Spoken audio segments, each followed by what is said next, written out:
Nothing can be more frustrating when you sit down to watch one of your favorite programs on YouTube and you run into TV issues streaming it. Well, in today's tech video, I'm going to show you how to fix YouTube TV app if it isn't working on your Samsung Smart TV.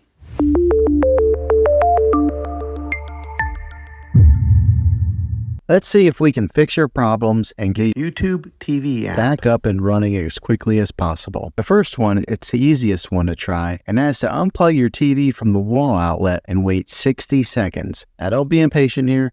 Wait the whole 60 seconds, then plug it back in. This is very different from turning your TV on and off with your remote control. This is what we call a hard reset of your TV, so make sure you do this method. If that doesn't work, then find your router that is giving you Wi-Fi and unplug the power to that for 60 seconds. Then plug it back in. If it fixes it, great. If not, let's go ahead and move on to the next method. Try deleting YouTube TV on your TV. Go to wherever the apps are located on your system and remove the app altogether. Then reinstall YouTube TV again. After you reinstall it, you might have to log back in with all of your credentials, but hopefully this will work. And if that doesn't work, then I recommend buying an affordable Roku stick, Fire Stick, or Apple TV 4K and plug that into your TV and use that as your main streaming player. And you'll be able to access YouTube TV that way. I'll put links in the description down below of where you can get one. There you have it, folks.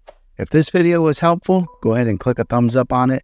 Go ahead and subscribe to my channel. I make tech videos all the time, and I would love to have you back in the next one. Take care.